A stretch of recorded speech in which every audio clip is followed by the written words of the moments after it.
Jésus Christ. Dino consigo aí com banco Mau mava. Yadijo ahosu zimbo dino consigo aí com bandido por mim do Benue. Mau lebo ọkàrin do afọgègé jílẹ̀ epo pẹ̀lú afọwéjílẹ̀ epo bídò gbọ́jẹ́ wáyé nígbògbénu ẹ̀. Máwo gbalagodo ma sùn hàndó nígbògbénu mi. Máwo pé fìbí ló gàmbì mẹ́ nígbògbénu mi. Jọ́ni ọkọ̀sọ nùdò pẹ́tọ́ nígbògbénu mi.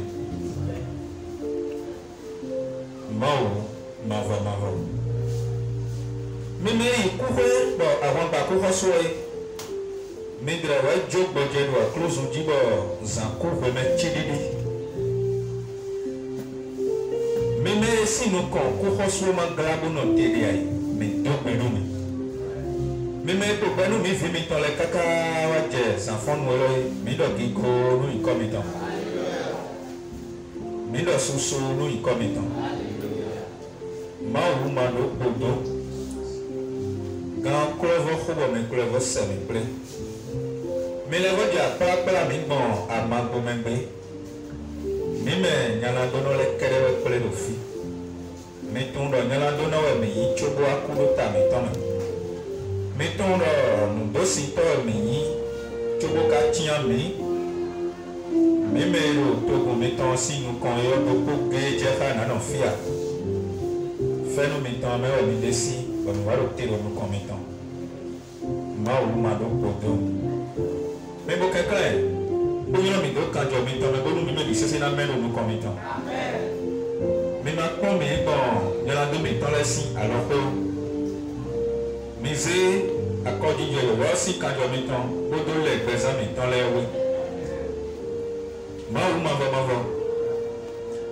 Maintenant, akota meton plein bono jodoa. Nous bodo jaha akota meton ni jase no to boa. Amen. Mais pas mais bon amago. Mavo. Bibo ma yi me yoro ma. Bo akoton lo file yo. Homebre meton daho e chaka lo homebre ko fu daho me. Bodo mi on ko ni fi yo bibo nele. Amen. Bibo amọ̀rọ̀tàn lẹ́ni mọ́lásà. Amen. Bibo ndofi bọ̀ bibo tselo votàn lẹ́yọ yébi ní mọ́lásà. Amen. Mavo. Sebo adeti si ayika latino si akpami dodo Ezekiel si o mamẹ ni biyọ mẹlẹ kpọdọkpọ si gbazamẹ. Ayika wọnyanọ lẹ ọba tó ní yìí. Amen. Migba ayika wọnyanọ lẹ si gbẹzamẹ tán mẹ. Le roi mi a tchedi. Mais vous pouvez me laisser à Yéhado Zazani. Amen. Mais vous pouvez me laisser Bazama. Kakado Idoi. Jésus-Christ ou Nazareth est un forcé coursé comme. Amen. Ésaïe 44, verset 8. Chapitre 44, verset 8.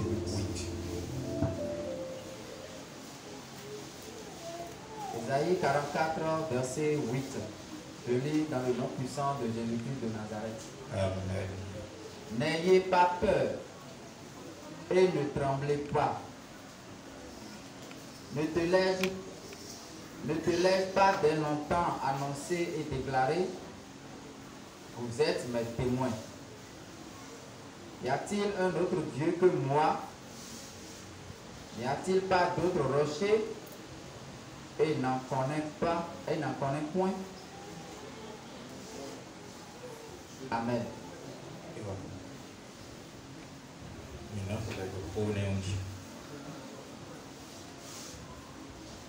Oh Jésus Christ de Nazareth, ton signe comme. Ma ou est à Dieu, pour 5 fois et pour ma mais donc nous, ouais, il m'a ou, ouais, mais vous, petit sortir, ouais, mais n'a des Christina, ouais, mais à nous, Sicina, ouais, mais à Zéyaïna, ouais, mais n'a des Tito, mais donc nous, des sous. Olo isebe mi jaye o misida lo tueme. Wadonu aika mitole. Wado usien aika mitole. Wole do usien beni no miton. Beton yi miton bisese. Do Jésus Christ Nazareth on sin comme. Mais il doit bien dire bon adonu mi. Bon do usien mi ami si ça tueni kondo chiton. Nous anisons nous présent miton le. Do Jésus Christ Nazareth on sin comme. Amen.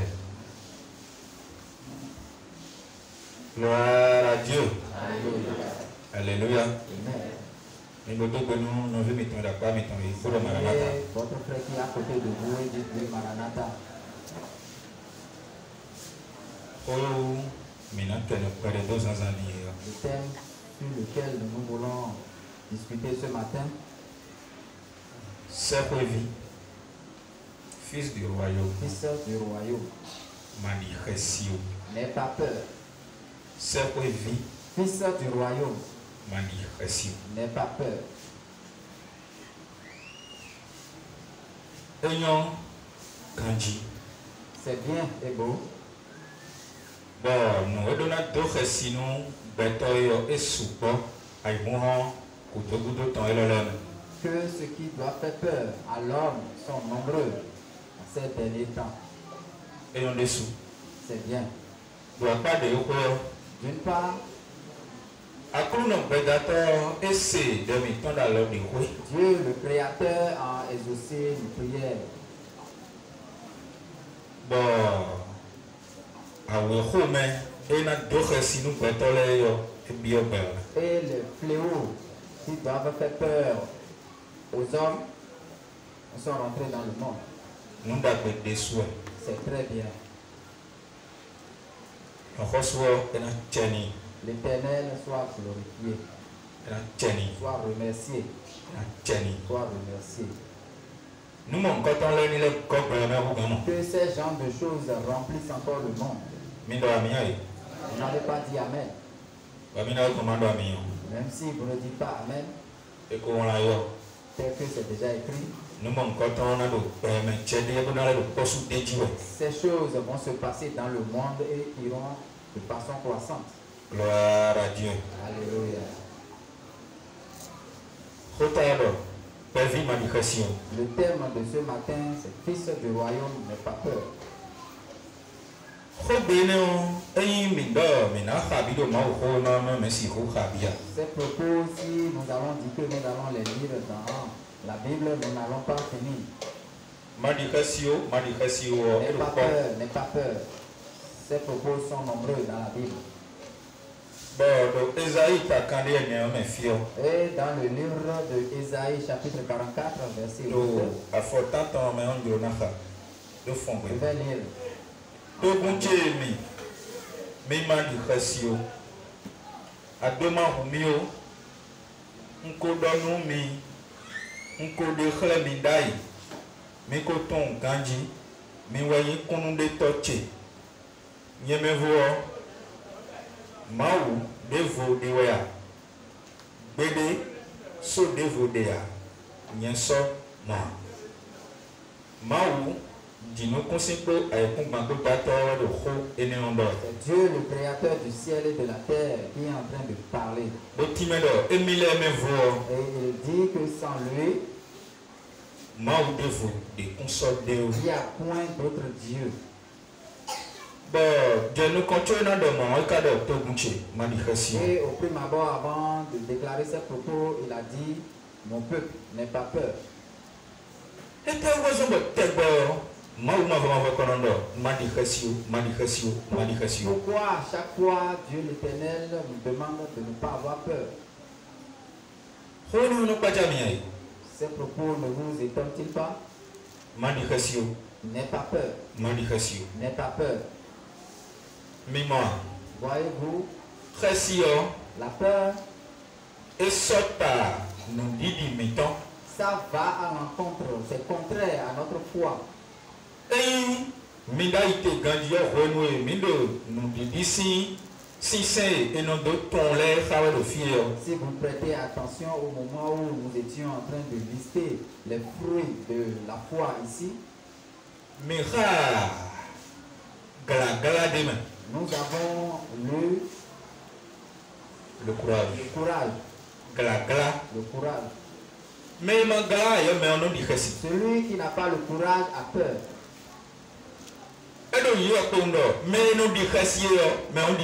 Ça veut dire tout simplement que celui qui a peur n'a pas la foi. Il n'a pas la confiance en lui. Si une telle personne est au milieu de nous ici,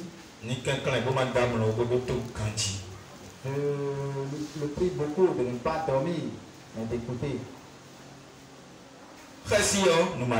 La peur, c'est l'incrédulité.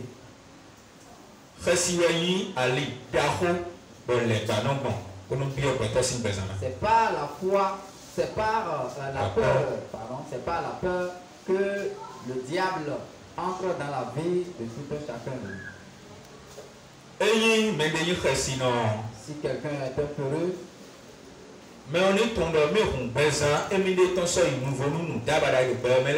cette personne n'a qu'à savoir qu'il a ouvert sa vie à tout ce qui va se passer dans le monde.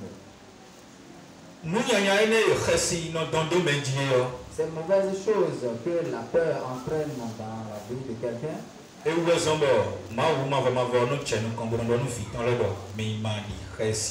C'est à cause de tout cela que l'Éternel Dieu déclare à ses enfants de ne pas avoir peur.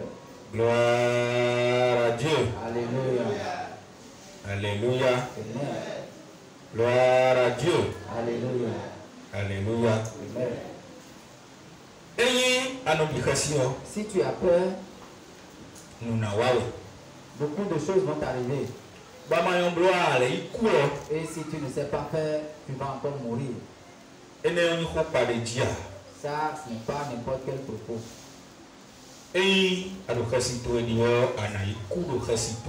Si tu as peur, tu vas mourir dans ta peur. Parce que toi, tu es un peureux. Tu n'as pas la foi.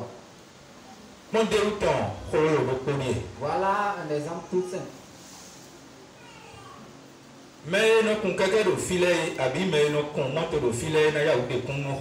Ceux qui vont à moto ou bien ceux qui vont à véhicule vont pouvoir témoigner. Mais tu dis alors ton le volant dit guidon dans le temps de faire guidon de 6 volant de celui qui est dans son véhicule ou bien celui qui est sur sa moto et a la peur en lui, il va de gauche à droite et s'il ne va pas faire un accident, qu'est-ce qu'il va faire? Va-t-il pas faire un accident? Est-ce que c'est le blanc qui a fabriqué le véhicule qui a mal fabriqué? Qu'est-ce qui a fait casser le véhicule?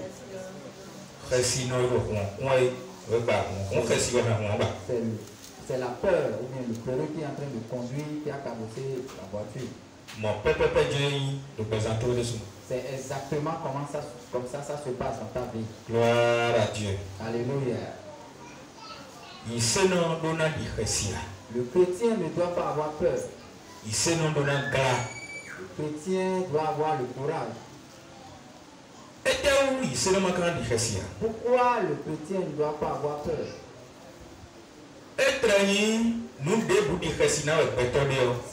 S'il arrivait que tout le monde ait peur de quelque chose,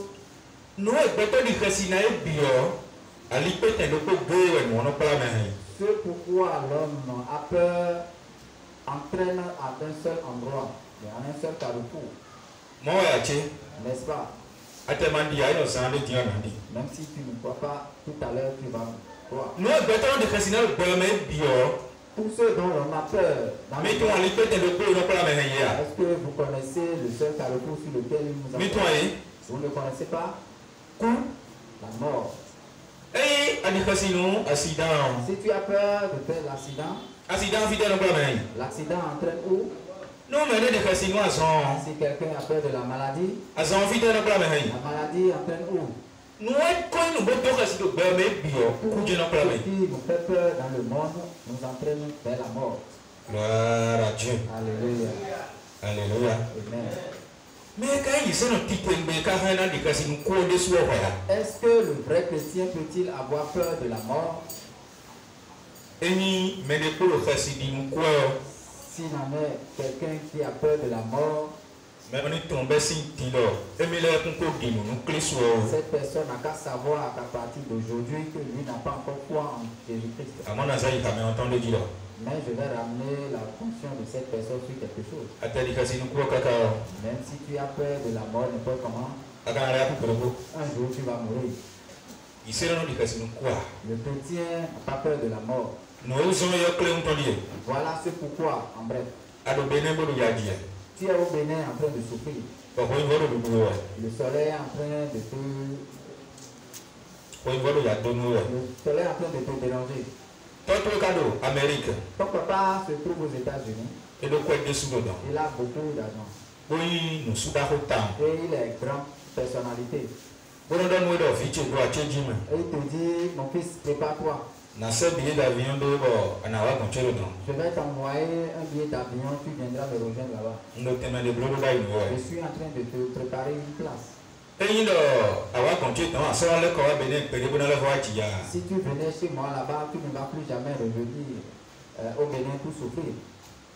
Eyin no we wa le ton ka gbon do don yo de photo ton bo se se do do telu gbogbo no amo do akono kele je gbe we ndo America don. Si tel qu'il est en train de le dire, fais sa photo, il t'envoie toi-même, tu vas savoir réellement qu'il est vraiment en retard. Eyin do me dire awasa lo kan to bo yo to to yo. Si un jour tu prenais ton portable pour appeler ton papa, Kote aka no do ni. qu'est-ce que tu vas lui dire? Papa kaka jo hotel mi kana se billet d'avion do mi. Bonu ma ko mi ton do apoje. Papa, jusqu'à quand vous allez m'envoyer le billet d'avion pour que je puisse venir me reposer? Mon mi adai. N'est-ce pas ce que nous allons dire? Se ho mi ko yo e fa na dire do America wa. Ciel, là où nous allons, est-ce qu'on peut le comparer aux États-Unis? Azona bia ka ho be bo do mo ma ba woro tiyo wa pla mi bo ma apoje le konto. Pendant combien de temps tu as prié, demandé à Dieu de t'amener au ciel? Et donc là on me dit to yo ko de. Ça montre que ta foi n'est pas encore juste. Gloire à Dieu. Alléluia. Mais bi no do na ise ho. Tout le monde veut aller au ciel, Mo ya yi. n'est-ce pas? No mi no me na ise ho la ni za do jo. Si nous demandons pardon, ceux qui iront au ciel, tout le monde va lever le doigt, Mo ya je. n'est-ce pas? Ti o me dro na ku le ni za do ji. Maintenant, ceux qui veulent mourir. Pour avoir une ciel. E no zo ya do si abada la bo no ise ho ya. Est-ce qu'on va au ciel dans ce corps pécheresse? Ajiro na ise ho ko ka jiro na ku a. Tu veux aller au ciel, mais tu ne veux pas mourir. Ajiro na ise ho ya. Tu ne veux pas aller au ciel. Gloire à Dieu. Alléluia. Khasi yo no na humble. La peur détruit beaucoup de choses. Khasi no humble. Do Israël vile tenti le peto troma. La peur détruit beaucoup de choses au sein des enfants d'Israël dans le désert. Ta ondika. Et l'histoire est longue. Nti do na khabia. Je ne vais pas dire que je vais tout lire, Maintenant qu'on référence là. mais je ne vais pas manquer de donner les références. Nous mettons Nombre chapitre 13. Si quelqu'un ouvre sa Bible dans le livre de Nombre, au 13e chapitre, Bokhadi do. et il lit, Et na monde jo do fina. il va voir que quelque chose s'est passé. No jo yo no li na paraphraser wende. Voilà ce qui s'est passé, je vais paraphraser rapidement. Mawu mava ko sahoho boko de Israël sin Égypte. Dieu l'Éternel a déjà manifesté sa puissance en sortant les enfants d'Israël d'Égypte. No keke ko jo do sunka me ko mo da li jibro yi we. Beaucoup de choses se sont déjà passées au cours de leur route. Kana bio eya. Entrer au Canaan, c'est très rapide.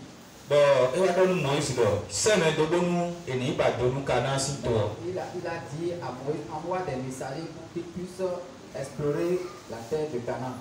Bo e seme do bo e ba do nu to.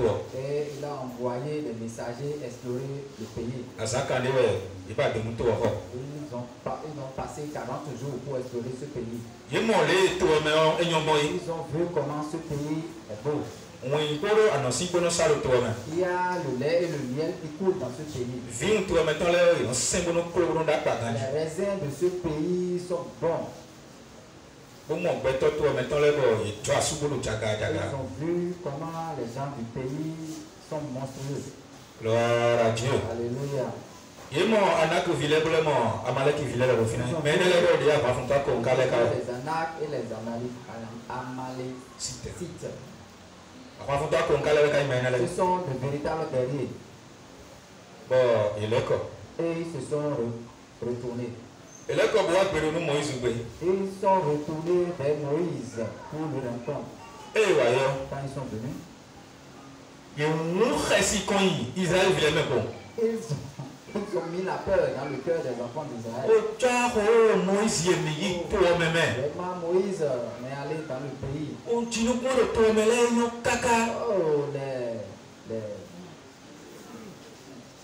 les produits. Les produits, voilà. Les produits dans le pays sont vraiment bons. Bon, et les raisins sont vraiment bons. Voilà, vous avez. Ah bon,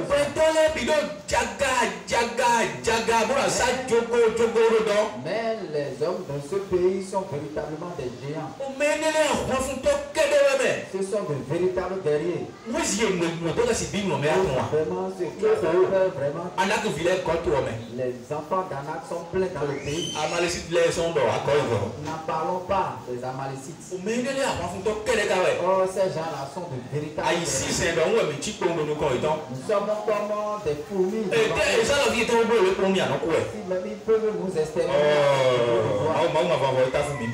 Vraiment, Dieu nous a. Si on savait, ils allaient nous laisser en Égypte.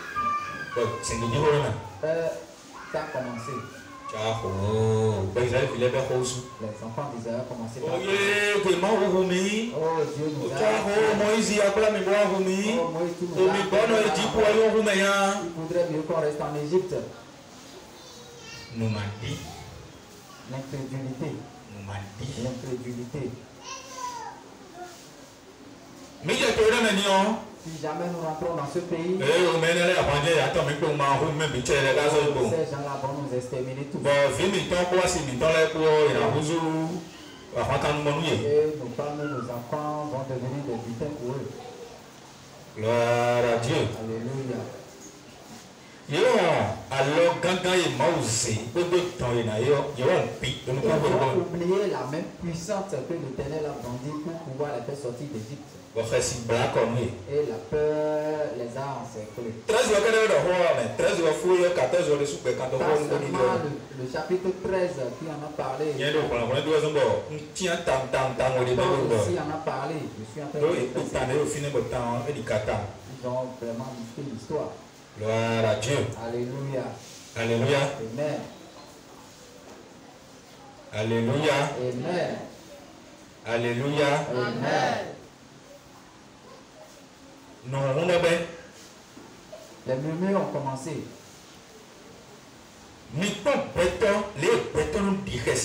Voyez comment l'homme a peur. Israël vient de quoi? Ces mêmes enfants d'Israël. Exode chapitre 8, verset 16. Dans le livre d'Exode chapitre 8, verset 16. C'est au moment où il voulait sortir d'Égypte. Dieu est en train de faire des miracles jusqu'à le point fini. Et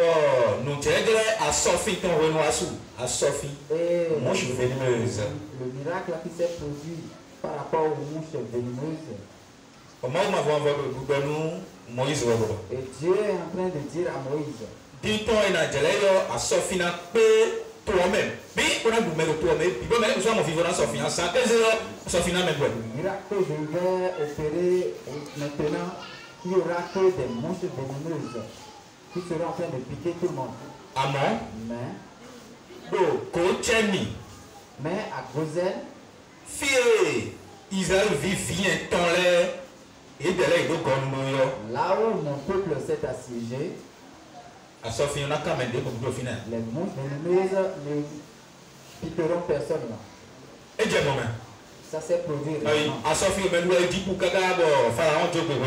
en train de piquer les gens en Égypte jusqu'à ce que Pharaon a baissé sa garde. Mais à Gozen, il y a point de mouche. Ça c'est un point. Exode 9, verset 26 et verset 13. Il y a encore eu un autre miracle dans le livre d'Exode. Bon, quand tu veux dire, Et il y a une Les graines. de graines. quand tu veux dire, et quand tu as eu un jabo, classe, bang bang, non, t'as senti, oui. Cette pluie de Bon, ouais, bah, graines est tombée comme des morceaux de glace tombés sur la terre. l'eau, tu es un tabac, tu es Il y a des choses qui sont en train de se passer. quand tu as des cajado, continue, La graine n'est pas tombée à Gozen deux filles, dans le dos, fini. parce que les enfants d'Israël sont là. Tiens, moi, le cas, ça rend bon, nous, et nous, Maintenant, Dieu qui a manifesté sa puissance en moi, présence, oui, nous, Menambio, Canasi, Thomas. c'est ce Dieu qui leur a dit, vous allez hériter de la terre de Canaan. Tiens, nous, nous, béton, pi. Maintenant, tous ces miracles que Dieu a eu à faire à ces enfants d'Israël, ils ont déjà oublié. Moi, mon béton, tchanga, pour le récidier, pour le médier, ma voix, là, oui, mieux, Et maintenant, ils ont vu des géants, ils ont commencé par avoir peur. Pharaon est signé son nom. Pharaon qui est si fort, Moi, m'avait envoyé aller nous, Israël, voulait qu'on trouve vraiment. Dieu l'Éternel a frayé un chemin pour les enfants d'Israël dans la mer Rouge. Vous voyez, de l'équipe, avant pas Pharaon, tant il était fort de pouvoir voir. Passer la mer Rouge alors que les gens du Pharaon ont été submergés par la mer. Tiens, béton, on connaît. Maintenant, ils ont oublié toutes ces choses. Moi, mon béton, ça souhait, non? Mais tu récidier. Et maintenant, ils ont vu des géants, ils ont commencé par avoir peur. Gloire à Dieu. Alléluia. Récidier, ta somme, La peur, c'est aller à l'encontre de Dieu, c'est contraire à Dieu. Récidier, ma ou so coin, La peur, avoir peur, c'est minimiser Dieu.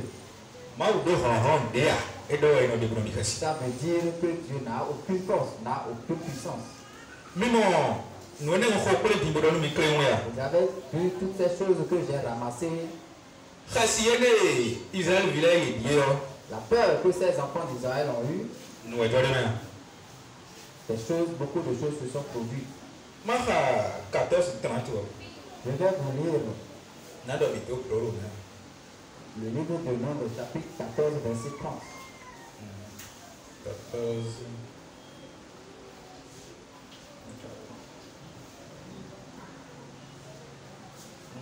13, 30, ouais, là. Je vais plutôt lire le chapitre 13. Hey, Yedo, Béofo, Kalebu, Donu, Mele, de Moïse, Nukumedo, Yenino, Abwe. Edonu, Yedo, Miwa, Mei,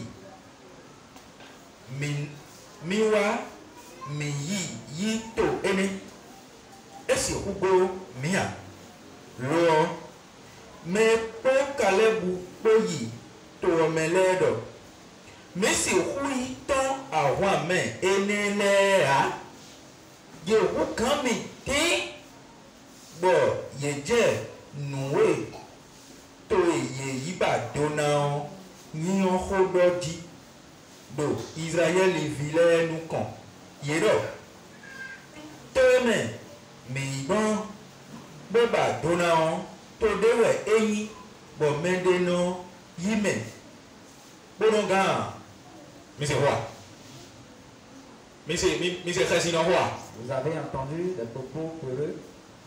to dewe eyi bo mende no yime bono ga C'est un pays où personne n'en sort vivant. o nu ya we ko mega ko mendo Egypte ba Egyptien le ko e de no Egypte to no be o wona na me Au moment où les malheurs ont frappé le pays d'Égypte, les gens sont morts, ils ont oublié tout ça. bondo khasi wa ko no para me Et hayi je dis que la peur entraîne à la mort. yo no kon ye do mi am En évoluant, nous allons voir. mais mi mo bo to mele bi wejo asu mímọ anakivire gbẹtọ jangan wẹyẹyin àìsí ìzẹndọrùn wẹmìtì ló wà páyé tán mọ̀jẹ́ yé lọ kanakomọ mìlódò apá yé tán lọ ara Dieu Alléluia. yẹsọ gígojonu nùgbẹ́ni kẹsìnáwẹ̀ yèdè Ils ont donné gloire à ceux à quoi ils ont peur. bósọ̀ máa wọ̀ sọ́kọ́ yẹn Et ils ont minimisé Dieu. àbí mọ̀ ọ́yà. N'est-ce pas? Edo gbẹtọ jangan ni lẹwẹ mi dẹ kati ayi si zẹ dọhun mi dẹ mẹ kati ayi si zẹ dọhun eji wẹ ma wọ tiyan lọ dọgbọ nuyan kan de na wa mi di a diyan Mais des cas, c'est donc, ouais, des Tchanga, et sans nous dire que c'est des On dit qu'il y a des géants dans ce pays. Et ils ont donné gloire à ces géants et minimisé Dieu. Gloire à Dieu. Alléluia. On est aussi comme nous. Ces propos ont énervé Dieu. Et Dieu a déclaré sur eux qu'ils vont tous mourir.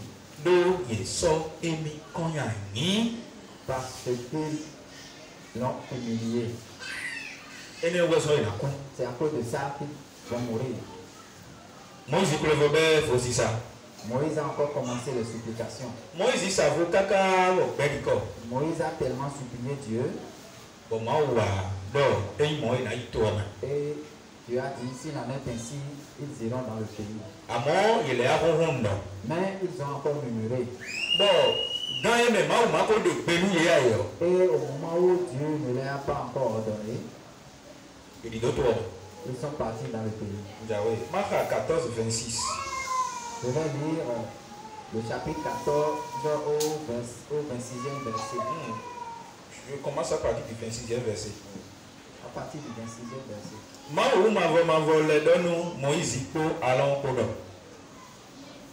On sait, Israël est vilain d'eau, non, on Kaka, retenue, Nkana, Jotogun, Bada, Eneundo, Bon, Enahun, Mundoto, Uche, Ije. 28 heures, mais le Koloko, Nisapuido, Eneonglo. Chacun n'a qu'à tirer un trait sur le verset 28. Mais dans nous, Yélo. Gloire à Dieu. Alléluia. Rien ne va se passer. C'est l'homme qui a peur. N'ayez plus peur. Il a été écrit ici. Mais dans nous, Yélo. Nye, Mavo, Undo, Pe. Hoi, Mido. Bon, on se lève, ouais, on a deux à nous, ha, mi. Et, voilà. Mavo, Pe, ha, deux au bas. Nombre chapitre 14, verset 28. Dis-leur, je suis vivant, dit l'Éternel. Je vous ferai ainsi que vous avez parlé à mes oreilles. Amen. Nous aimons ce que vous avez dit, ce que j'ai entendu, c'est entré dans mes oreilles. C'est ainsi que je vais faire avec vous. Que l'Éternel nous en bénisse. Que l'Éternel nous en bénisse. Jésus-Christ nous Que Jésus-Christ nous délivre. C'est ce que vous avez dit dans mes oreilles que je vous ferai. C'est à cause de ça. Caleb, Josué, Moïse, Minaïto, Mahometon,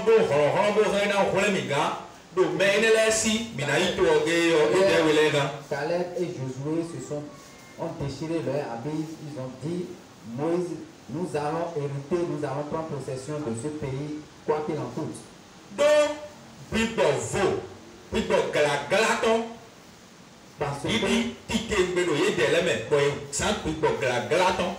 Parce que l'esprit de courage est en eux. C'est pourquoi ils l'ont utilisé. Et l'Éternel Dieu a dit, pas mourir. Mais ceux qui les ont accompagnés, ils ont été explorer le pays. Comme c'est eux-mêmes qui ont dit que les enfants seront des butins pour ceux qui sont dans le pays de Canaan. C'est ainsi que ça sera pour eux. Et ça a été ainsi exactement. Ils sont tous morts. Ils se sont levés et allés combattre ces gens. Mais Josué et Caleb n'ont pas été tués. Gloire à Dieu. Alléluia.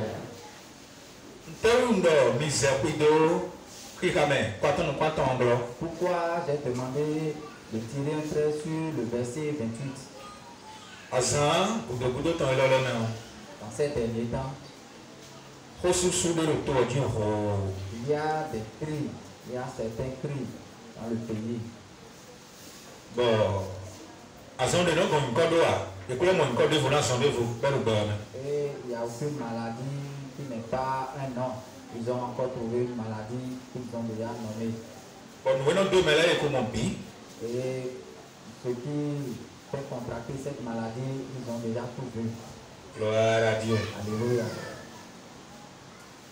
Et Si mais à mon dos, nous vous vivre, mais nous tournons dans des camps. vous allez voir que je ne suis pas en train de me presser, je vais à pas filtrer. Donc écoutez ce que je suis en train de dire.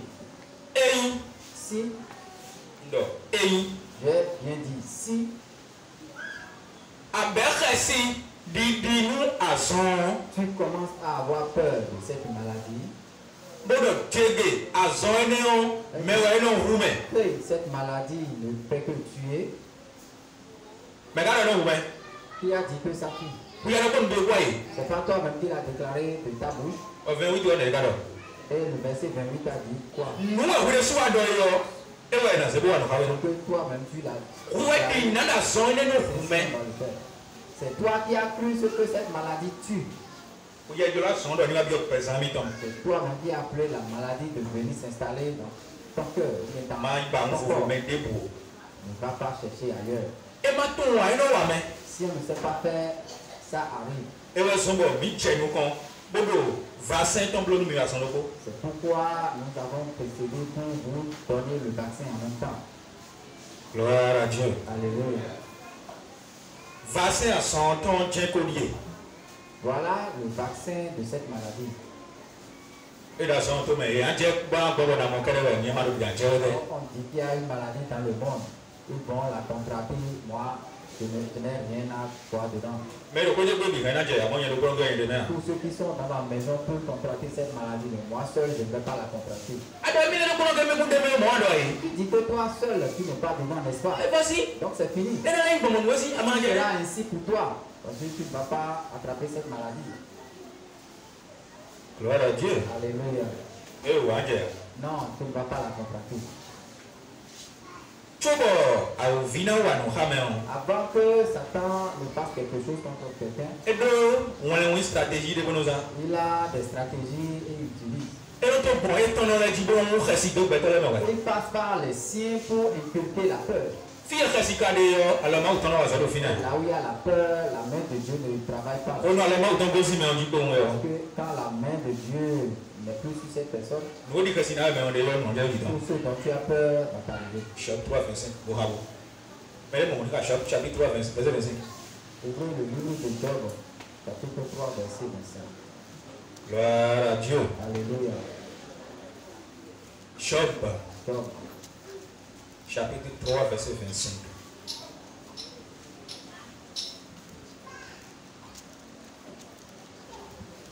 Mémoire. Alléluia. Béni au nom puissant de Jésus-Christ de Nazareth. Amen. Ce que je crains, c'est ce qui m'arrive. Et là, tu aussi nous débois. Non, ce n'est pas Nous, di resinawe, ndeo, nous, pepepe, when nous jedo, DJ.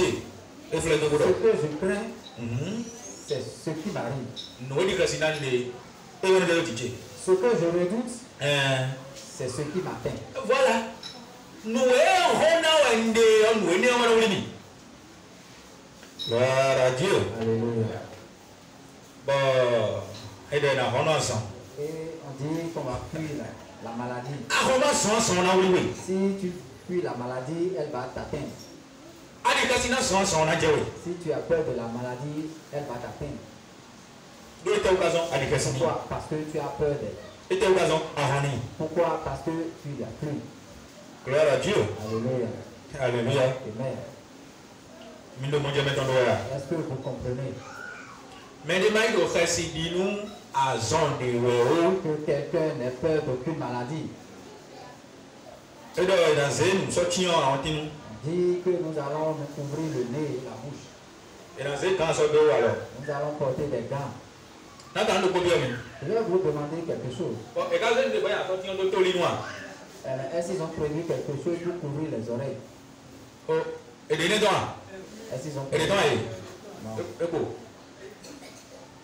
et bleu, nous les bords. Est-ce qu'ils ont prévu quelque chose pour couvrir les pieds? Et pour aller nous comme il faut vous aider là. Pour le bêta ou quoi, il tombe dans les kéhawa. Il est pas de soit lié là. Il reste deux voies par lesquelles on peut attraper cette maladie, ne pas trouver des moyens pour couvrir cette partie. Mais le robot, Je vous écoute, parlez. à des moments donnés, la science est devenue une folie.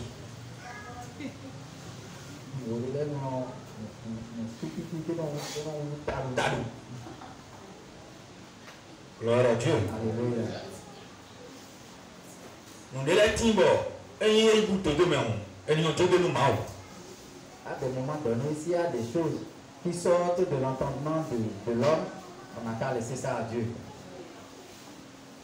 À ton fils à son gossier. Tu ne sais pas d'où est venue la maladie. À ta tombéa. Et tu ne sais rien d'ailleurs. Tu as qu'à dire que c'est nous ensemble. Maintenant, tu veux utiliser la sagesse ou bien la science humaine. Mais son nom on t'y Celui qui a caché son nez, on a entendu d'abord c'est un coup. Ben la votre dame l'ongère. Voilà on t'y même. est-ce que ça va rester ainsi jusqu'au soir, il va dormir et se lever le lendemain? Et dame nous amène. Et on va dire. Est-ce qu'il ne respire pas? Oui. Mais dame nous amène on va dire. Celui qui dort la nuit ne respire pas? Tu vois nous nyamana sona yo science de folie ya.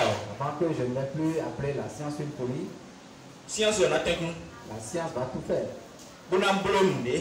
pour faire quelque chose, pour inventer quelque chose. Bonum et nous nous Pour que quand on va prendre, on va boire quelque chose, et à dame là quand ça comme longo à cada nous un mois. on ne va pas dormir, on ne va même pas somnoler pendant un mois. Mais on a le paix, moi dame là. Celui-là va Et quand ça comme longo à cada samba. il ne va pas dormir ni somnoler pendant 30 jours. Faut quand le paix.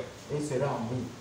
Et dans la tour de science de encore. Comme ça, je saurai que la science a vraiment évolué. Maintenant on a bien mon dame là. Combien de personnes ne dorment pas? Et on a scientifique là dame là. Les scientifiques qui ne dorment pas, Nous il a mon dame mais tu es celui qui veille sur eux, est-ce qu'ils le savent? Christ nous parle nous. Que Christ nous vienne en aide. Je non pas nous des dors. Qu'il invente des choses Bonum trop récimé. pour inculquer la peur dans le monde. Dans un condé monde là. Je n'ai pas dit que la maladie n'existe pas. Mais quand on dans un gosse mais aussi. Est-ce que vous savez le pays dans lequel la maladie est venue? Tout est là aussi. D'où est venue la maladie? Mais tout toi aussi comme que Vous avez prononcé le nom du pays. il y a des peaux indiens là côté de comme fille la dire ma ou mi tele ma ou mi tele mi bro ko alo mi to ko bo e Brahma Vishnu Shiva ayole ma ou beta tole plus de ko na wa ma ke des gens comme fille de moi. N'est-ce pas les Chinois et les Indiens qui ont dit que leur Dieu, eux, c'est le Dieu qu'ils ont fabriqué avec leurs mains, Shiva. Brahma Vishnu Shiva. Brahma Vishnu Shiva. C'est ça leur Dieu. Moi même bien ça hein. C'est ça que tout le monde doit adorer. Bono mais les do faut bono sotamao. Et que si les gens font sortir des propos qui vont à l'encontre de Dieu, Bono fléau de abioye mais et qu'il y a un fléau qui entre en eux, parmi eux, on on bi de mais do. Pour la cadamasu on doit sans le gloire dans les bêtes ici. et nous qui sommes sous la même propriété de Dieu, nous allons commencer par avoir encore peur. Eh Non. et tes gens Même si c'est une maladie, a vivre c'est beau. même si c'est le diable qui a envoyé cette maladie, Mais d'ailleurs, à donner un petit peu de rien. est-ce que vous avez jamais vu un poisson à côté du feu pourri? Fidèle là aussi, il y a combien là aussi? N'est-ce pas? C'est pas de chez eux que la maladie est venue.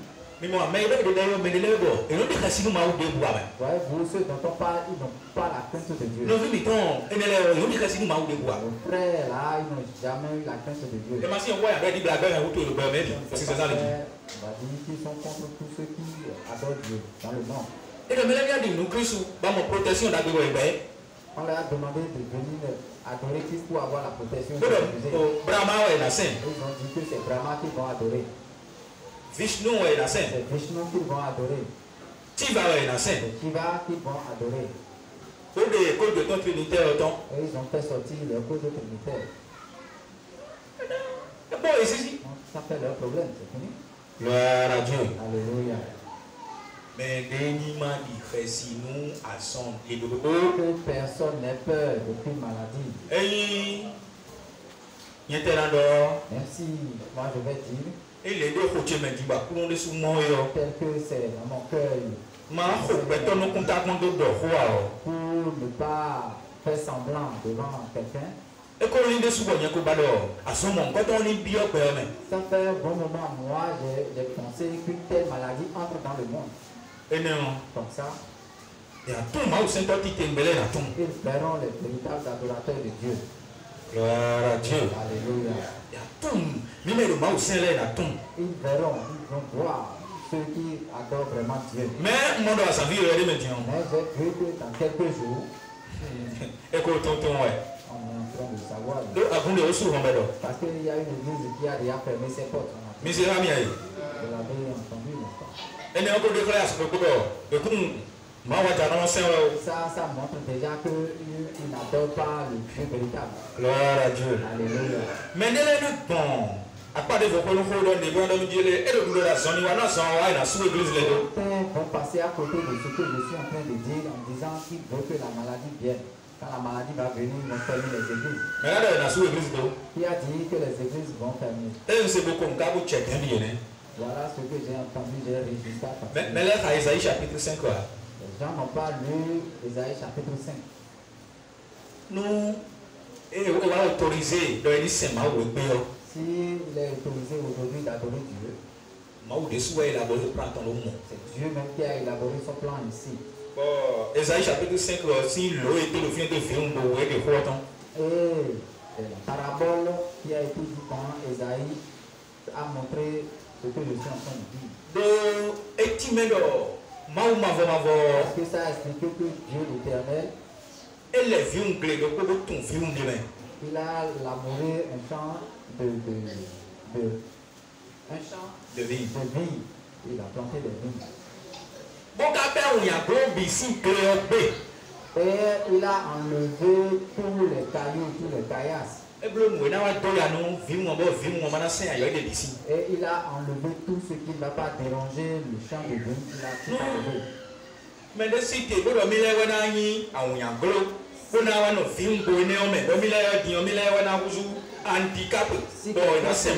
si quelqu'un se lève et dit que lui sera une pierre d'achoppement dans le champ de vie et personne ne va plus adorer Dieu.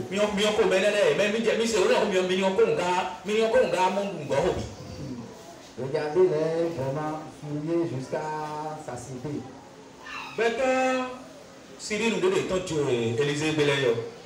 Les gens Cyril qui sont venus voir Élysée, militaire, policiers, les policiers armés jusqu'aux dents qui sont venus. Et moi, Élysée, et s'ils ont vu Élysée attraper, même si ça voulait qu'on voulait faire, n'est-ce pas, on serait en train de faire le culte. Si jamais le policier est en train de passer dans les rues, jusqu'au soir, il nous voit. Gloire à Dieu. Il y a des choses pour lesquelles nous devons faire. D'abord, celui qui veut donner l'ordre, c'est un homme. Qui lui a donné son souffle de vie. Il sait que déjà dès demain il va sortir cette vie. Et la nuit tombée il disparaît. Est-ce que la loi va pas sortir? Laissez-les. N'ayez pas peur de ces gens. Ils sont en train de raconter n'importe quoi. Gloire à Dieu. Mais c'est honneur, Si vous entendez ces propos, ils sont en train de rire, ils ne savent rien. Ils ne savent rien. En venant ici aujourd'hui, voilà ces genres de choses qui se sont passées.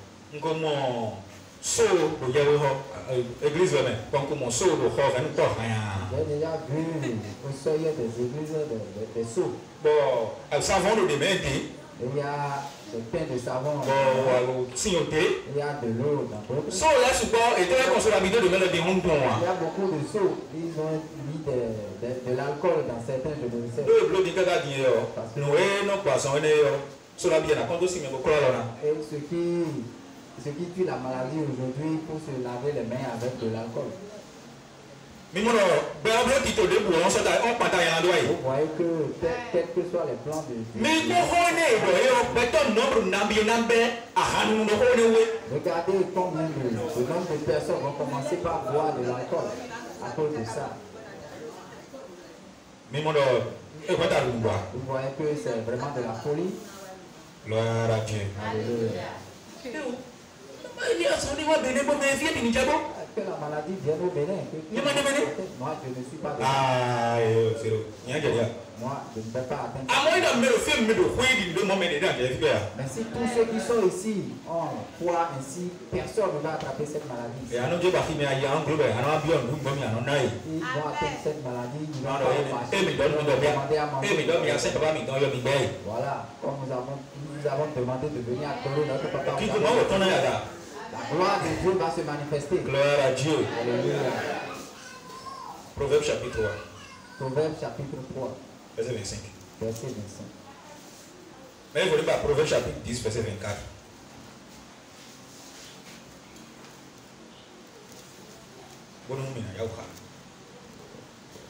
Ésaïe 8, 12. Allez-vous.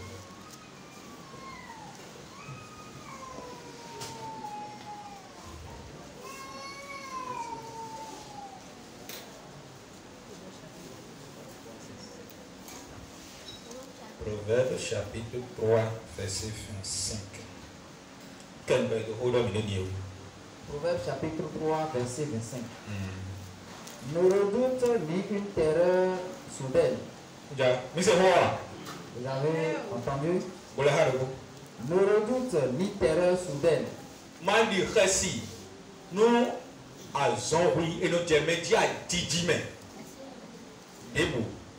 Ni une attaque de la part des méchants.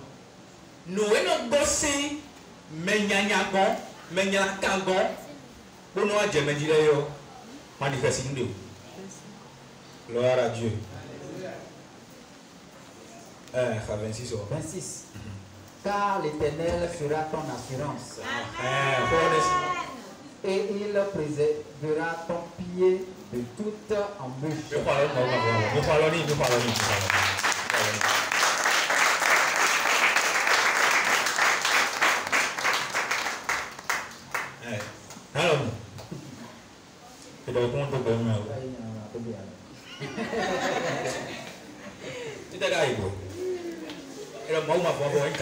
On dit que c'est Dieu l'Éternel.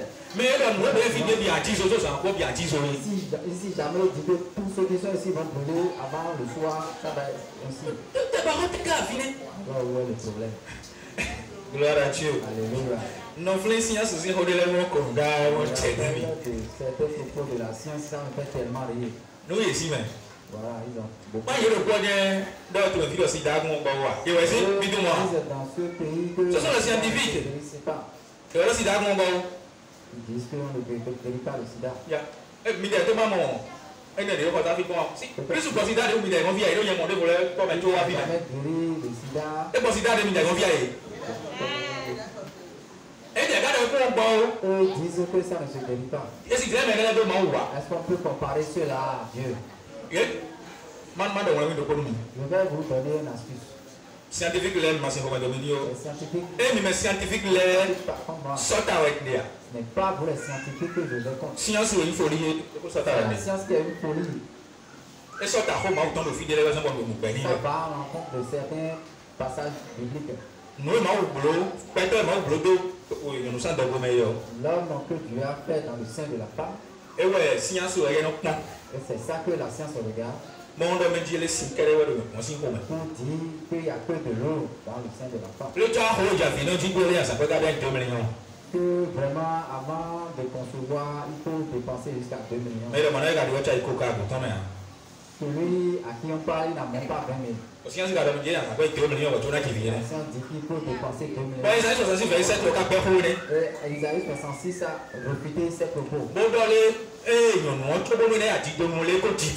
Et nous, on peut y aller côté. Avant d'aller sur la table d'accouchement. Science, regarde, on dit les nations. Or, la science a dit, Maman, quand on est dans mon compte. Dieu a dit que c'est possible. Maintenant, on est là. Je vais donner cette astuce. ndo exemple chedo jina ndo ya mais ngo confine ko zo mo na me j'ai déjà beaucoup d'expérience. Eh ya wa bia bo wa do mo nu me ko sa si ta bo wa do mo ne ho. Si ça verrait qu'on dise ça à la femme de quelqu'un. Ba no me do ho ya en même temps de fine de ko wa do. Dites-lui en même temps que ça c'est des propos affabulateurs. Des propos affabulateurs. Eh ti ya na so ha le. Il va enfanter, je viendrai te le montrer. Ah, adona jivi obo mina so akhle mo do Il yi. a dit qu'il va mettre l'enfant au monde.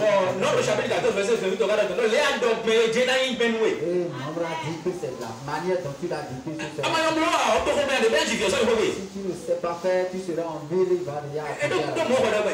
Parce que c'est ce que tu as dit. Amen. Mais E no science be mo we. la science te le dit. Omo azai to so science si ho Si di. tu mets ta pensée sur les propos de la science, Bolo ego, o cha ko tu ko. peux finir. E do de me yo.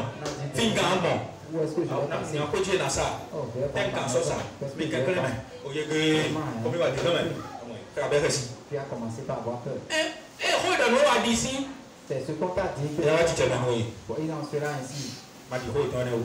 On ne croit pas en Gero ko no mo asan do me fe go mo do me di le cancer ne be na ku we di. c'est eux-mêmes qui regardent la maladie dans la gorge pour dire que quand tu vas ramasser Bo no ko be ça, mo je ku si go ba san no bo. et quand on prie dans le nom de Jésus-Christ de Nazareth, cette maladie-là est guérie. E fe na ilo me ne do me di ma so go do ma wa. Est-ce qu'on peut comparer cette connaissance-là à Dieu? Gloire à Dieu. Alléluia. D'abord, D'abord, tous ceux qui ont été baptisés au nom de Jésus-Christ ont été vaccinés contre tout fléau. Amen. Amen. Amen. Amen. Ouais, mais il y a aussi un Jésus-Christ aussi, comme il y a un peu de bois, nous menons les pantas, on va aller les dire. Amen. Gloire à Dieu. Alléluia. Alléluia. Amen. Le Isaïe 53, verset 5, pas ça, mais ici nous sommes sauvés, nous sommes guéris. Bon, bah, pas tomber, mais non, vraiment. Mais ma tout, ma ou aller, le mot de tout, mais. Et mais que tu dois entendre, Ils sont aussi dans le monde. Ils viennent. nous avons eu les supports. Je veux être. Ils sont beaucoup. Vous voyez tout, ma ou.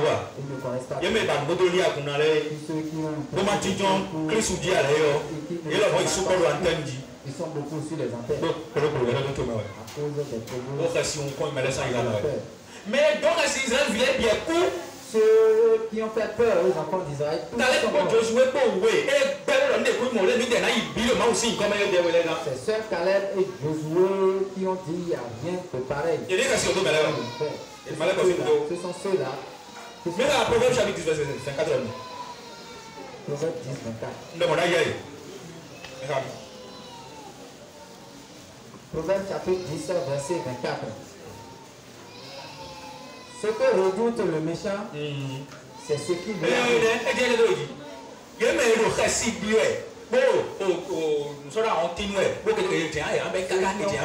Ceux qui ont peur et ils cachent le nez, ce sont eux qui vont ramasser les maladies. Ce que redoute le méchant,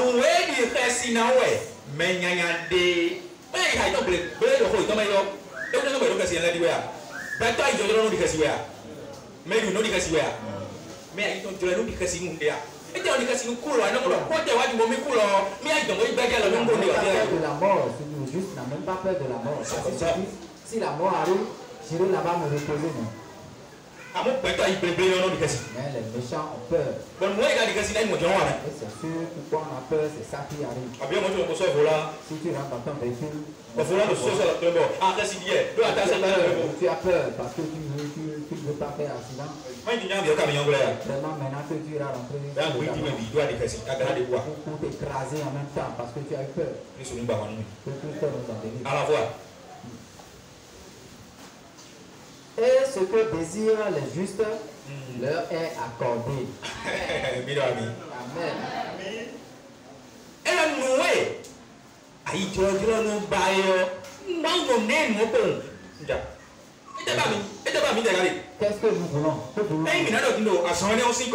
Par rapport à cette maladie, il y a un problème. Tu as déjà demandé, donc il t'a déjà accordé. Que si la maladie tue tout le monde, tu ne vas pas. Peut-être Et mon gars, On ne sait jamais. tu as dit ma copine d'eau. Peut-être que je suis en train de mentir. Mais on a dit que vous me voyez pas qu'on donne petit même boy. Écrivez et arrivez à la maison, vous allez revenir pour voir si j'ai mal Petit expliqué. même boy on a besoin de me bloquer non. Et si j'ai mal expliqué, je vous ordonne. À moi il va dire qu'on a vraiment donné sur le monde dans petit même boy. Ma pensée me donne le grand témoignage, le grand témoin. Et donc, oui. Mais il y a un autre si dina ouais nous j'ai deux titans. Pourquoi le chanteur... nous et pas regarder le mal non bloni. Et c'est ce que le juste demande qui lui est accordé. Gloire à Dieu. Alléluia. Ésaïe chapitre 8, verset 12 à 13. Ésaïe 8. 12 à 13.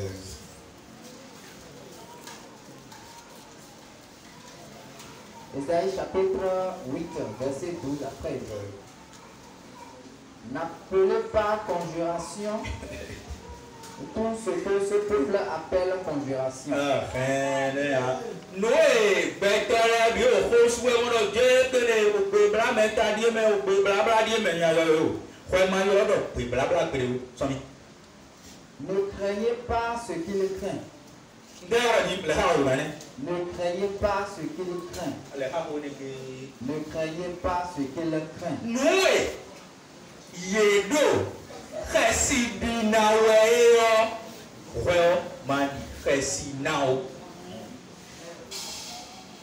Ne soyez pas effrayés. Aïtou et debout. Ni ma pas de mon encore. Que pensez, ne soyez pas effrayés. Verset 13. C'est l'Éternel des armées que vous devez sanctifier.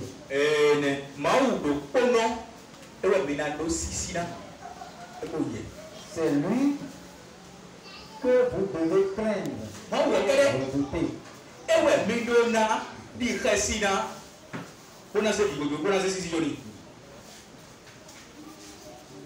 Mesdames et messieurs, aussi ma voix. Ceux dont nous parlons, est-ce qu'ils respectent Dieu? Mais aussi ma voix. Ils ne craignent pas Dieu.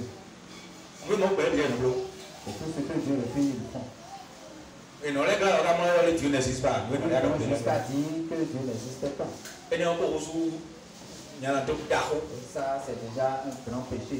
Bon, Dieu nous met les cas qui disent Voilà pourquoi ceux-là ont peur. il sait dans le Canada que c'est nous. Les petits aussi aura peur de ces choses.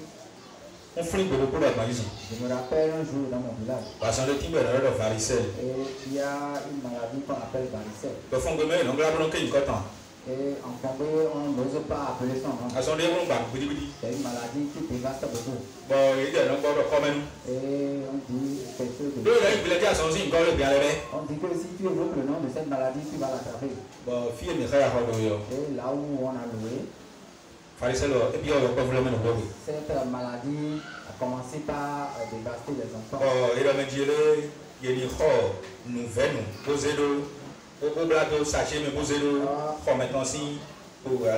a dit d'acheter quelque chose de sacré et de mettre ça au seuil de la porte. Je ne veux pas évoquer le nom de la porte. Parce que rapidement, les individus vont rapidement acheter ces choses. Sens négatif, même à moins d'un sens positif. Non, nous l'utilisons dans le sens négatif, mais eux, ils l'utilisent dans le sens positif. C'est pourquoi je ne vais pas évoquer le nom. On dit que c'est ce truc sacré que vous allez acheter. Comme ça, vos enfants ne vont pas attraper cette maladie. Vous savez ce que je leur ai dit? Peut-être que si j'ai mal parlé, parce qu'il y a des choses qu'on dit pour humilier Dieu, moi ça m'énerve. Mais que Dieu m'arrache cette colère. Comme ils ont tenu cette propos, moi j'ai dit qu'ils ont humilié Dieu l'Éternel. Et en voulant parler, et je dis parce que vous l'avez dit, dans le nom de Jésus-Christ de Nazareth, tous les enfants de cette maison vont attraper cette maladie. Seulement les enfants de ma chambre qui ne vont pas attraper cette maladie. Ils ont dit, ah, il a commencé derrière. On dit des choses sérieuses, toi tu ne commences pas à dire des choses folles. Moi, j'ai pris ma moto et je suis parti. Toute la maisonnée a contracté cette maladie. Tous les enfants de cette maison. Savez-vous, mes enfants, au cœur de mes enfants, je ne raconte pas une histoire. Je ne raconte pas ce qui s'est passé aux enfants d'Israël.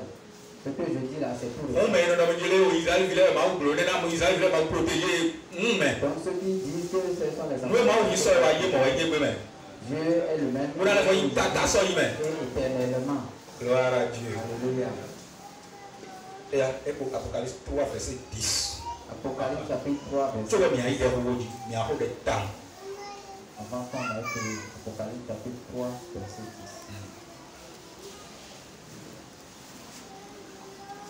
Apocalypse chapitre 3, verset 10. Parce que tu as gardé la parole de la persévérance en moi.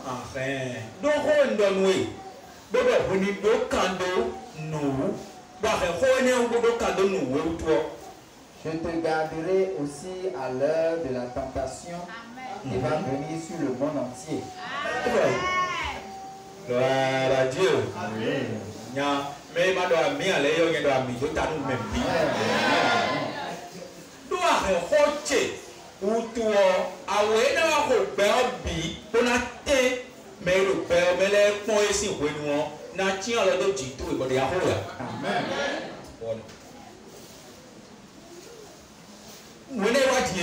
Ce qui est arrivé maintenant.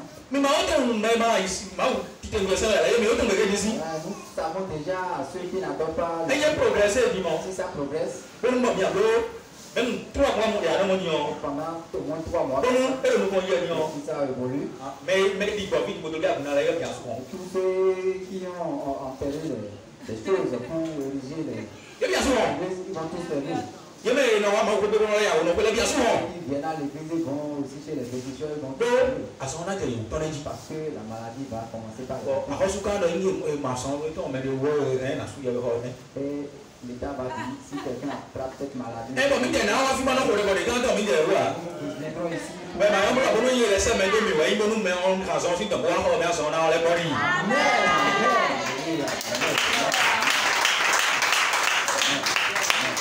Gloire à Dieu.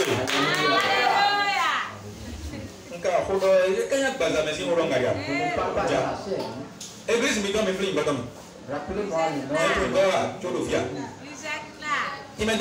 Église évangélique, la victoire en Jésus-Christ de Nazareth.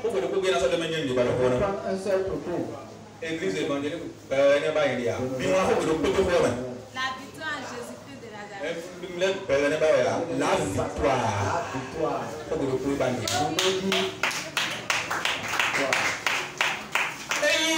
Si l'homme qui a réfléchi et fait sortir ce nom, véritablement un homme de foi. C'est Dieu qui a inspiré ce nom à travers le Saint-Esprit. Que la puissance de ce mot resplendisse. Amen.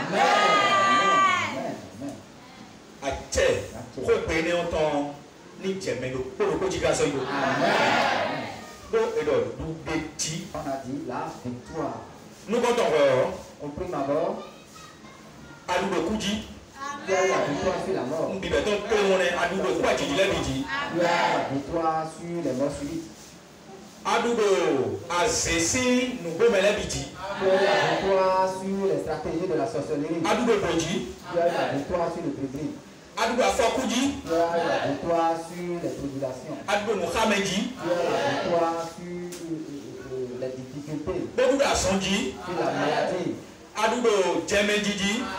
Contagion. Sur la contagion. Sur la peste.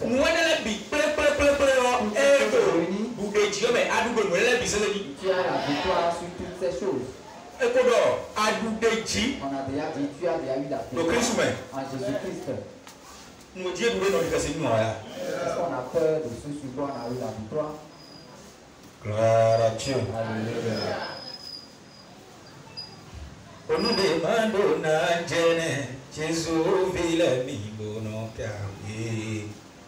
Jésus Christ au candidat. Nous sommes 91 bas. Nous demandons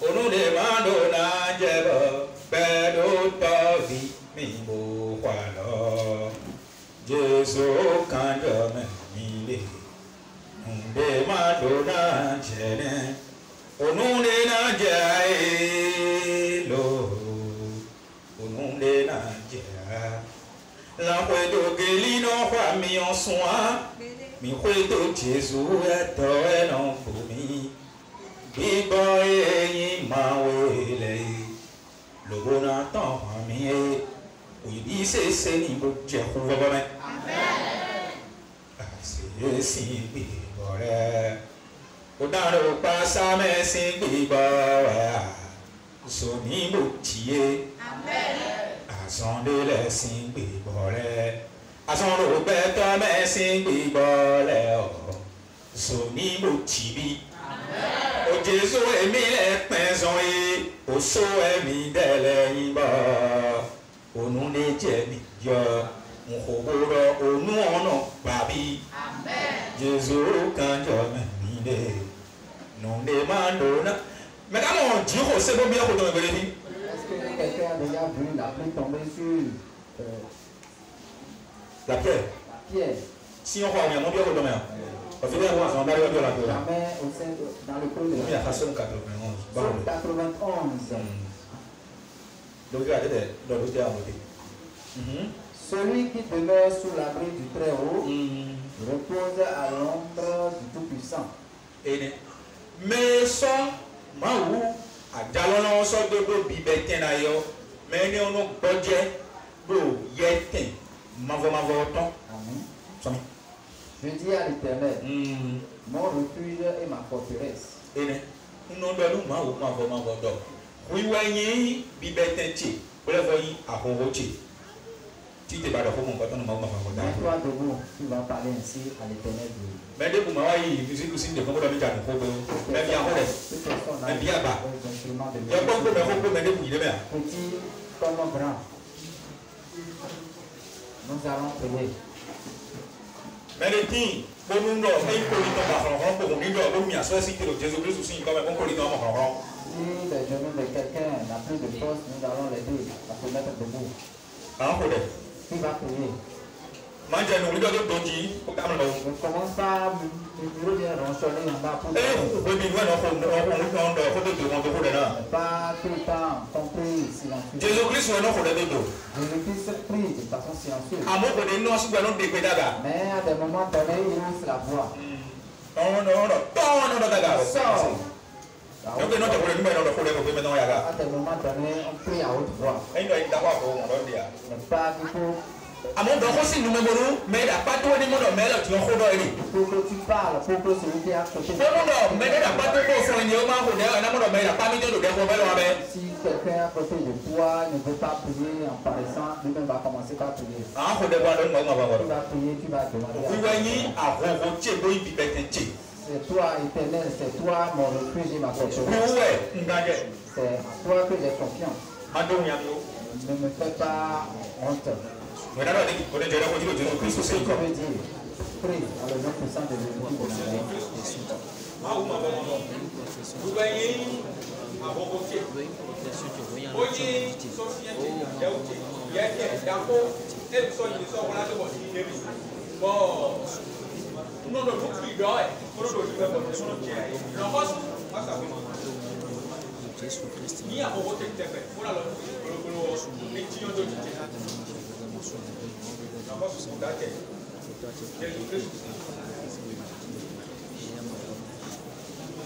Donc Jésus-Christ au Nazareth est aussi comme l'état Yasmin.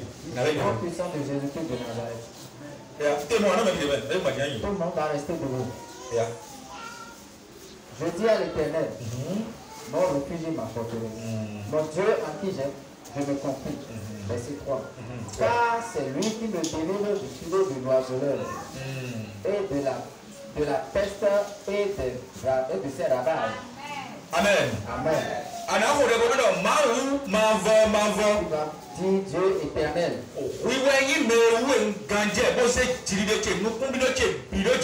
En toi j'ai confiance et c'est en toi j'ai mis toute mon espérance. Azon oui quoi de nous et non rien blé pour bimer. Qu'on nous dit que tu nous délivres de toutes les maladies. Et à nos problèmes qu'on t'a gagné pour les problèmes de et le problème est dit Celle que tu nous délivres tout le temps, délivre-moi de Jésus. Tu as d'abord dit le Jésus-Christ aussi quand même. Commence par prier. Jésus-Christ aussi quand même. Oui, ouais, quand il y a des vidéos,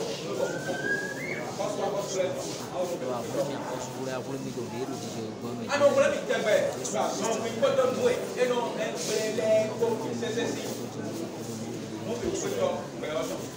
Deux copies pour les voir. Pour les construire. Amant, merci bien. Tout le monde, pour non, problème, il casse tête. Si la son, il est problème, il a. Et alors, pour vous faire.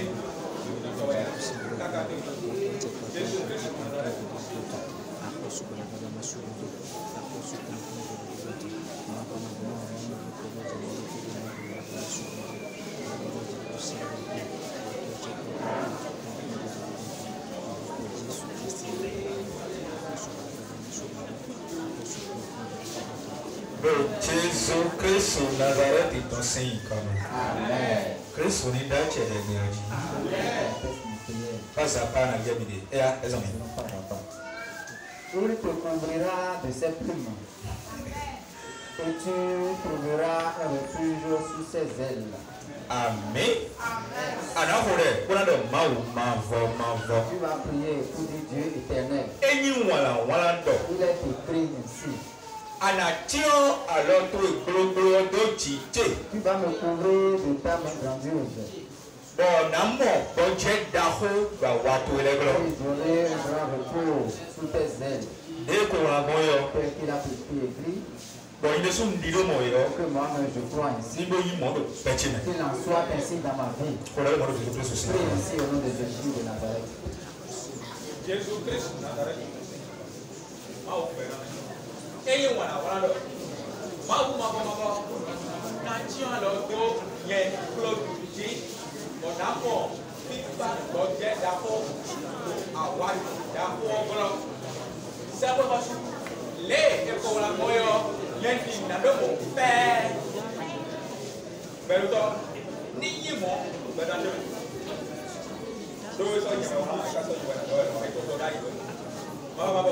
il faut jeter au boulot, mais il faut le pouvoir qui est dit.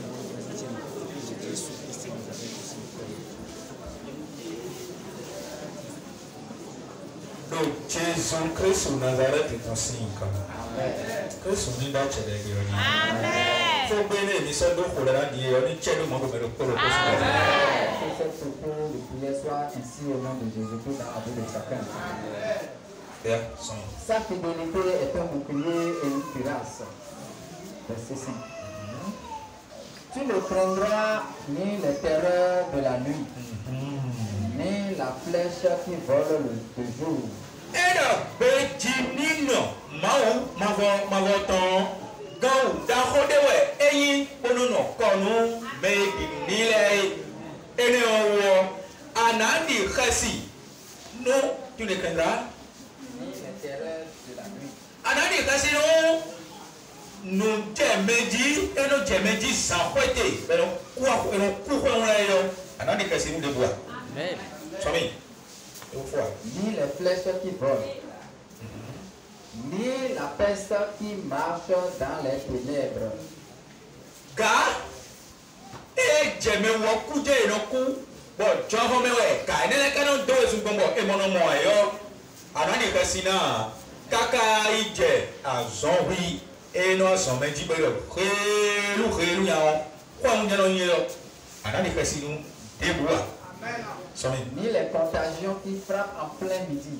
azon e keze na mo te o e do me de me pongonu no video na lo e pongo no be eve o to gbenu me pongo no be eve ko do ko me pa pongo no be contagion ne e o contamine me bi o e no to ka me bi kede azon ne o keze de de o e no ko jawa do ba nu amo anani kasi ni ya so mi Que mille tombent à ton côté.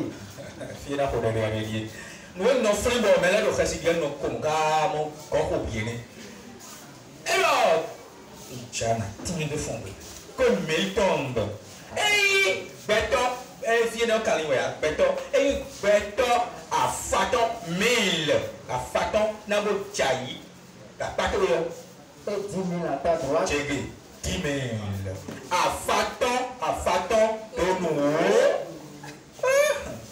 beto mon godo ga pa mi ton to me fia beto mon godo na jai hwe ba no te fini ene we la tun do ape so ho de to kafo au kafo a c'est de la ria kafo Tu ne seras pas atteint. voilà nous allons maman va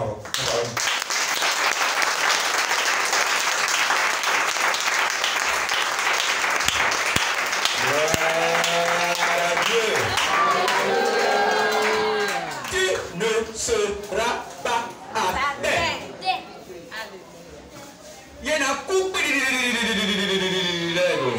Tu es ton ménage, il y a un mort. Tu fais peut-être faire ton coup de ménage, il y a un mort. Il y a un mort. Bon, regarde, tu es le filet. On est là, on est concret, on est pour pour une de quoi. Alors, moi, on est Moi, j'ai foi en cette auto, en cette parole. Si tu le dis, tu vas dire ton nom. Que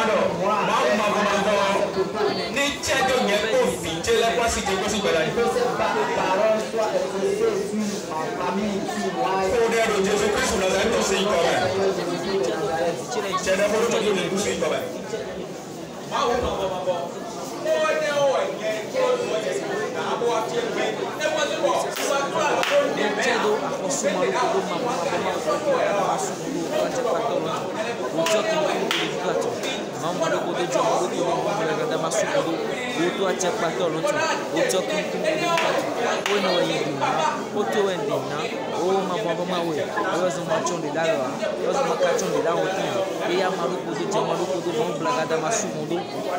Il y a des bons qui prennent. On va le côté de qui côté clé. À cause de le côté de qui côté clé. À vous la gadama sur de qui côté clé. Oh ma maman de qui côté clé. Il dit que Jésus Christ nous arrive.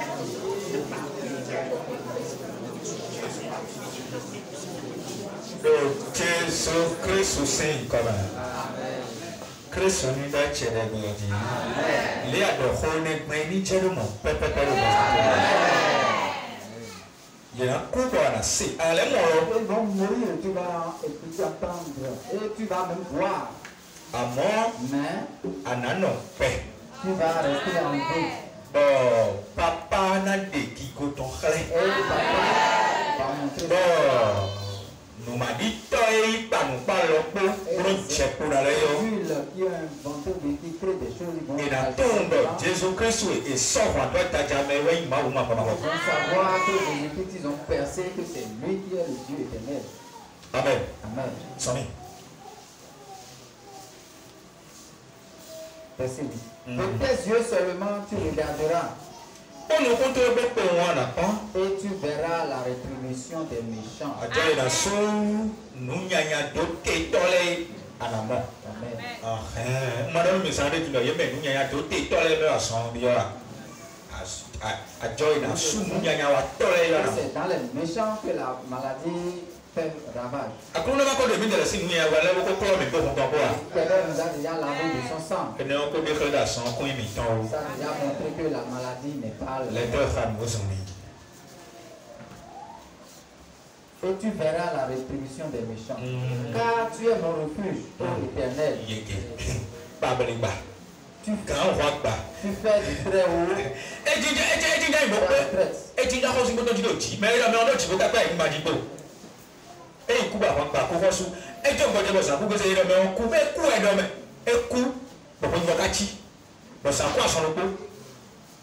Et dit me mon fils bon ya mais on job auto I don't know et do tijo Sunday ya et do laye ja mado poto je mi frère font comment c'est Malo poto je malo poto et des frères do Mais et ben tu vas fini ya il n'a pas de commencement.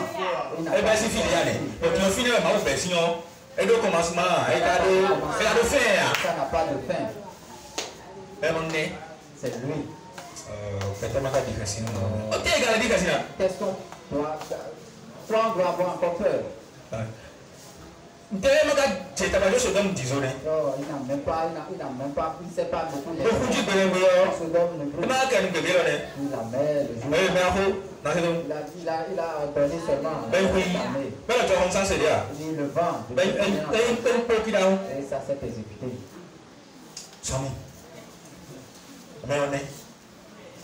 Car tu es mon refuge, ô Éternel. Tu as dit à l'Éternel Dieu, Papa, c'est toi mon refuge. Si tu le dis ainsi, tu vas lui rappeler ses propos. Tu as déjà dit dans ta parole, celui qui voudra sauver sa vie, la perdra. Celui qui voudra perdre sa vie à cause de moi, on la récupérera. Ô Éternel, moi je t'ai déjà remis ma vie et ma mort. Fais de moi ce que tu veux. Prie ainsi au nom de Jésus de Nazareth.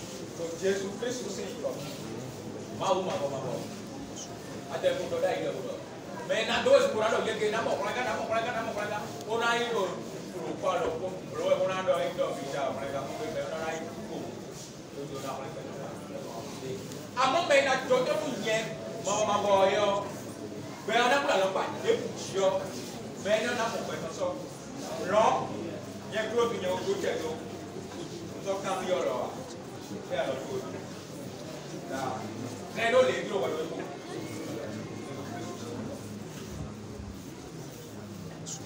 Donc Jésus-Christ au Nazareth est un signe quand même. Amen.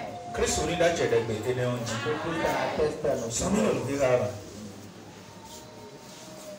Tu fais du très haut ta retraite.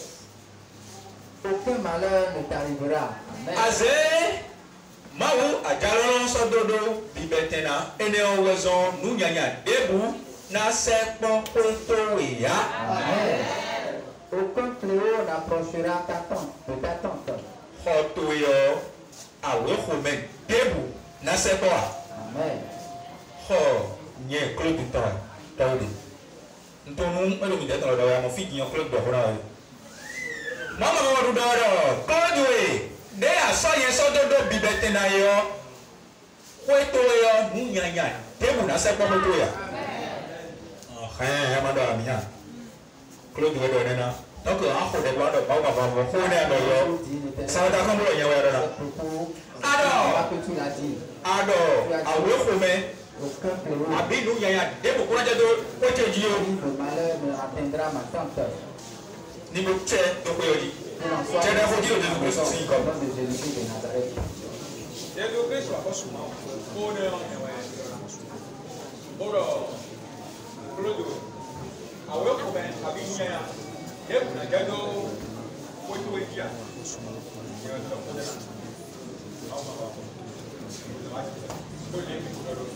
Among the party of women, but of one of the Kodo, Melo, so, who can do the name of you and your own? He will tell you.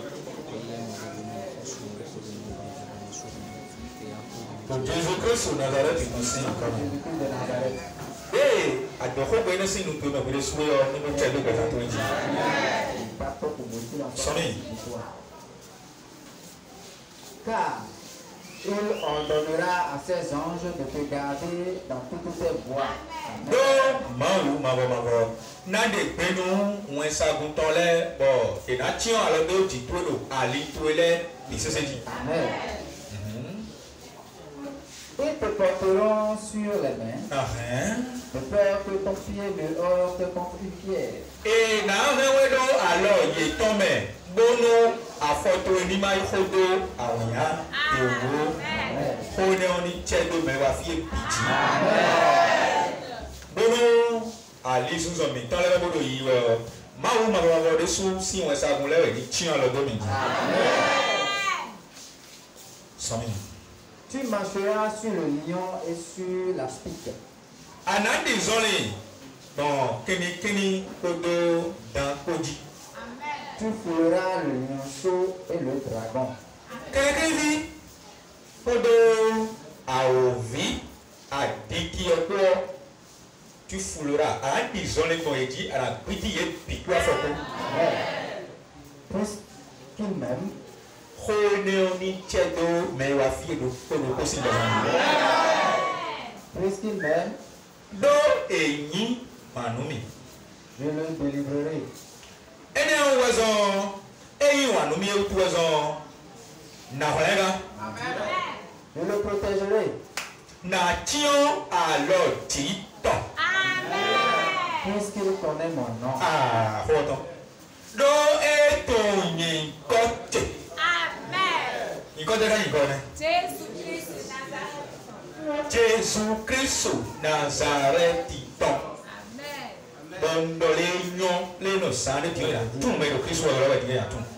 Me ba yin koton le yo. Ceux qui ont rejeté son nom. Ya na ko yin bro yi we. Me ka do yi yo we bo man di na bo le ndevo de bo le so go la yo. Ceux qui l'appellent n'a pas. Ye bi na ko yin we. Amon mi me to yin koton si pepe Jésus Christ Nazareth ton e fosi kue ba mi de ton pepe me do fosi kumele yo. Jésus de Nazareth qui est ressuscité des morts et que nous connaissons la valeur de son nom. Awe alo te bao o pero vie yo ane atenja ade bom bom bom. Ona kuwa san vedo ki goron Jésus la me pechere aho na kuwa san vedo a awe alo te bao mi adi ka ba du pe ya. Mi ni ke ya. Vous avez peur? E de na ku ton. O de na ko ko mi to de de. Et nous serons en vie en train de danser pour vous. Ona kuwa san vedo ki goron Jésus la me pechere lungo. Mi de no na kuwa san vedo a awe alo te bao. Alléluia. Na kuwa san vedo a awe alo te bao. Na kuwa san vedo ki goron Jésus la me pechere aho.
Ils seront en train de penser.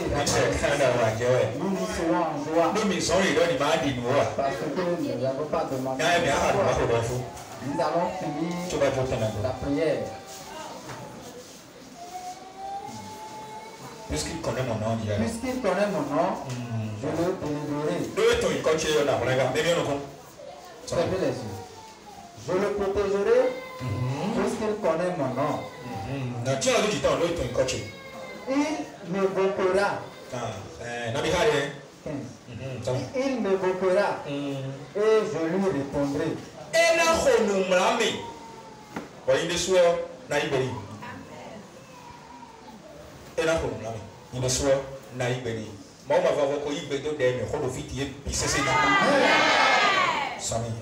Je serai avec lui dans la détresse. Amen.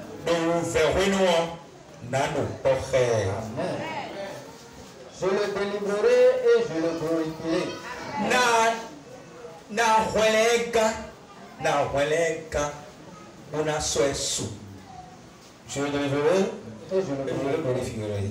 Na huelega, una suesu. Et non, mais tu viens de dire, nous nous demandons à son ennemi. Pas où ça me soit, nous pas où ça me soit. À tout le monde qui est vidéo, mais pas ça on y a nous beaucoup. Ah, faut des ouais, faut voir y a pas de bonancho, et même de nous mais il ah, faut des bonancho, maman. Tu vas dire l'Éternel Dieu. Il veut que le soit pour le meilleur. Tel que toi-même tu l'as déclaré. Au fond, les mecs, au sommet sous.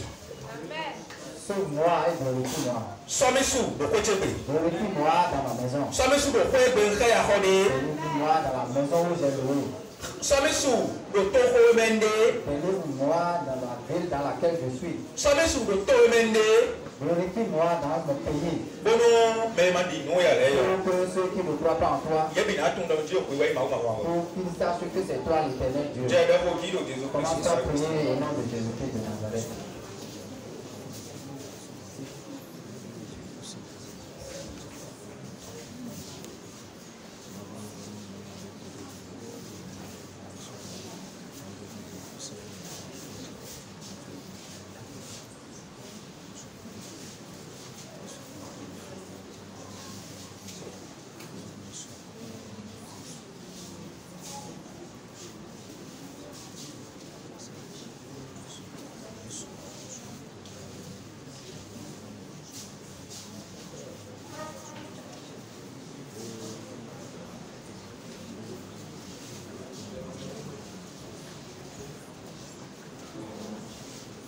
Non, Jésus-Christ de Nazareth dans signe comme Dans le nom puissant de Jésus-Christ de Nazareth. et il y a beaucoup de et qu'on y mon nom Toi et moi, nous l'avons dit selon notre foi, il en est ainsi. et qu'on y mon nom Il en est déjà ainsi.